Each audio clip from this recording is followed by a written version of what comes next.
Hello everybody, my name is Shalom. Today I have a short reading to share with you. Going to school. He eats his breakfast. He leaves his house.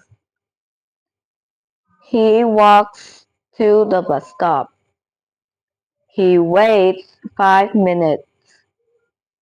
He gets on the bus. He puts in a quarter. He sits down. He looks outside the window. He sees his school. He walks to the bus door.